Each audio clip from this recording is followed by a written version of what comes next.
Welcome to SMG channel. First time visit किया तो channel को सब्सक्राइब कर लेना एंड रेगुलर नोटिफिकेशन पाने के लिए सब्सक्राइब बटन के बगल में घंटी को दबा देना।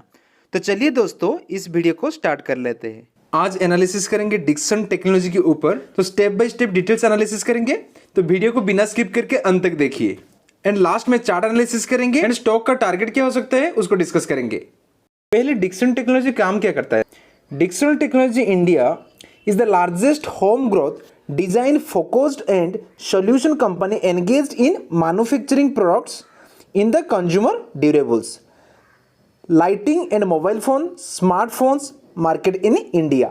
The diversified product portfolio includes consumer electronics, LED TV, home appliance like washing machine, lighting product like LED bulbs, mobile phones, smartphones, medical equipments.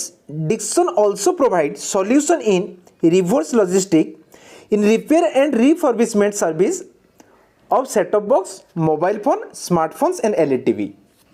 तो कंपनी मेनली कंज्यूमर ड्यूरेबल में इन्वॉल्व है। डिक्सन टेक्नोलॉजी एक manufacturing company है। 90s time पे VCR VCD बनाता था, उस time से उनका जर्नी शुरू हुआ था।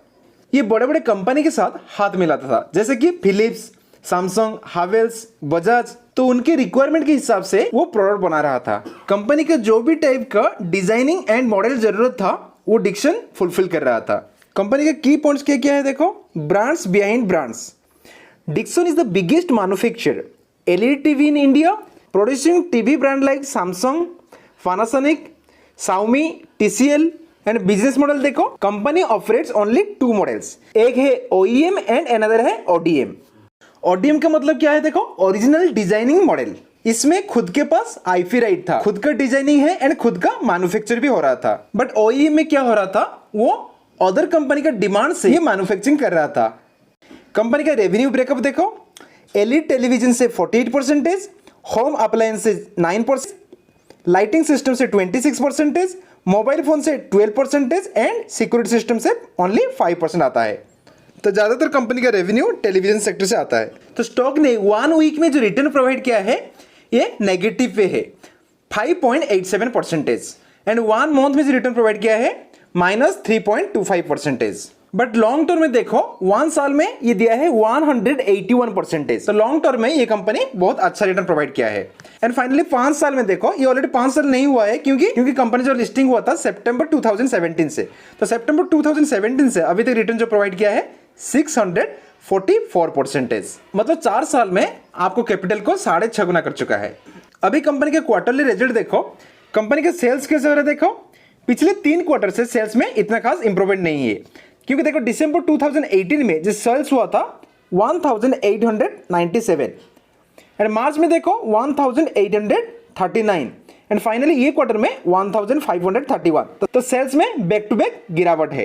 एंड नेट प्रॉफिट देखो, नेट प्रॉफिट में भी कंटिन्यू 3 क्वार्टर से गिरावट है। दिसंबर 2020 में था 57, उसके बाद 45 एंड ये क्वार्टर में 18।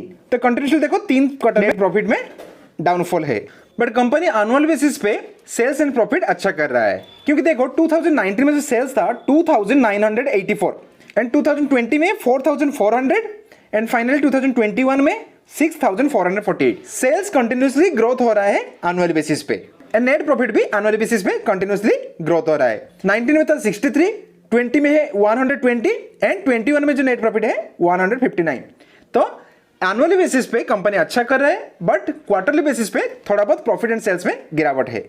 तो कंपनी काफी अच्छा है। कंपनी का जो बिजनेस मॉडल भी है वो भी बहुत अच्छा है। तो आपको एवरी गिरावट में ये शेयर को अकोमोडेट करना चाहिए, क्योंकि जब भी एक अच्छा कंपनी क्वार्टरली रिजल्ट अच्छा नहीं होगा तो शेयर प्राइस में थोड़ा बहुत गिरावट आएगा। तो आपको ये शेयर का डिप्स देख के खरीदना है। अभी फाइनेंशियल रेशियो देखो। EPS में इस साल में कंपनी का गिरावट हुआ है। देखो बेसिक EPS कितना हुआ है, 2019 में था 55 एंड उसके बाद 105 एंड देन देखो पिछले साल से इस साल में ऑलरेडी है 27.49 एंड डिविडेंड पर शेयर देखो, पहले 4 था एंड अभी कितना है 1 एंड फेस वैल्यू पहले 10 अभी स्प्लिट होके 2 हुआ है। देखो कंपनी का मार्केट कैप कितना है 25,211। तो एक मिड कैप कंपनी है। जो डिविडेंड यील्ड है 0.02%, तो बहुत कम है। एंड कंपनी का पी चल रहा है अभी 149 एंड देखो इंडस्ट्री भी कितना है 98। तो इंडस्ट्री पी से महंगा है। देखो कंपनी का स्ट्रेंथ क्या क्या है। Company with high TTM EPS growth, good quarterly result in the recent result, growth in the quarterly net profit with increasing profit margin YoY basis, company with low debt, annual net profit improving for last 2 years, company with zero promoter play, FI and FPI और institutional increasing their shareholding। तो positive में देखो एक लो डेब्ट company है and कोई भी promoter pledging नहीं है and annual net profit improving for last 2 years। तो एनुअल बेसिस पे ये कंपनी अच्छा कर रहा है, प्रॉफिट मार्जिन भी ज्यादा हो रहा है YoY बेसिस पे एंड फाइनल जो FI FPI है वो स्टेक को बढ़ा रहा है।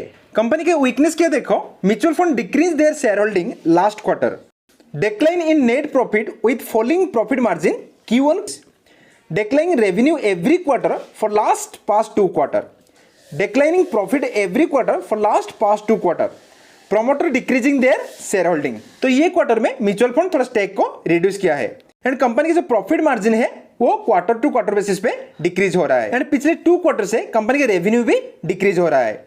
तो वीकनेस में जो भी प्रॉब्लम हो रहा है क्वार्टर टू क्वार्टर बेसिस पे हो रहा है, क्योंकि पिछले 2 quarter से कंपनी ने अच्छा रिजल्ट पोस्ट नहीं कर पाए, बट एनुअल बेसिस पे कंपनी ठीक ठाक है।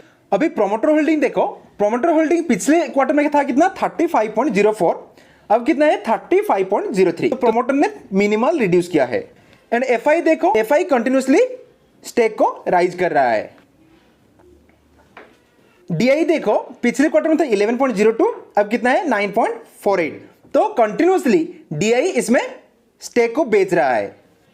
तो फाइनली पब्लिक है, पब्लिक भी पिछले 2 quarter से स्टेक को राइज कर रहा है। मार्च क्वार्टर में था 34.11 एंड जून का क्वार्टर में 35.64। देखो डिलीवरी परसेंट भी ज्यादा उठा रहे हैं। जो मंथली एवरेज वॉल्यूम था 2 लाख ट्रेडिंग हो रहा था, उसमें डिलीवरी कितना था 52%। 1 वीक में एवरेज डिलीवरी है 48%। यस्टरडे कितना हुआ था 60% एंड जो लास्ट डे में ट्रेडिंग हुआ था 50%। तो डिलीवरी अच्छा उठा रहे हैं। बाइंग रिकमेंडेशन है वो 86% एंड 14% सेल्स रेकमेंड है एंड 0% देखो होल्ड। तो बाइंग रिकमेंडेशन ज्यादा है एंड लास्ट डे में जो ट्रेड हुआ था हाई कितना लगाया था 4326 एंड लो कितना था 4200 एंड फाइनल जो डिलीवरी परसेंट था 44.76%। तो ये स्टॉक में डिलीवरी अच्छा उठा रहे हैं। अभी स्टॉक का चार्ट देखो, जनरली ये कैंडल स्टिक जो बॉलिंजर बैंड का मीडियन है कभी भी उसमें टच नहीं किया है। लॉन्ग रन से देखो ऑलवेज बॉलिंजर बैंड का मीडियन पे ये ज्यादातर सपोर्ट लिया है। तो अभी भी देखो जो मीडियन का वैल्यू निकल के आ रहा है 4100 के आस, तो 4100 में ये सपोर्ट लिया एंड ये अगेन बाउंस बैक मार रहा है। स्टॉक के लिए 4100 से लेके 4200 के रेंज में एक बेस्ट बाइंग जोन है। जब भी शेयर प्राइस इसी जोन में आता है एक बाइंग एमर्ज होके आता है, तो आप लोग ये शेयर को इसी रेंज में खरीद सकते हैं। देखो दोस्तों ये 1 डे कैंडलस्टिक चार्ट पैटर्न है, इसमें साफ साफ नजर आ रहा है ये जो ब्लू लाइन गया है 50 एक्सपोनेंशियल मूविंग एवरेज, तो इसी मूविंग एवरेज पे सपोर्ट लेना चाहिए, बट अभी तक ये मूविंग एवरेज को टच नहीं। जो प्राइस निकल के आ रहा है 4100 से पहले ये आज बाउंस बैक मारा है। तो आपके लिए जो बेस्ट बाय होगा इस स्टॉक को खरीदने के लिए वो होगा 4100 से 4200 के अंदर में। कंपनी क्वार्टरली थोड़ा बहुत प्रेशर में आ रहा है, बट ये लॉन्ग टर्म के लिए बहुत अच्छा है। तो आप लोग ये स्टॉक को लॉन्ग टर्म के लिए होल्ड कर सकते हैं एंड एवरी डे इसमें खरीदारी कर सकते हैं। That's all for now. If you find interesting and informative this video, please like, share and subscribe the channel.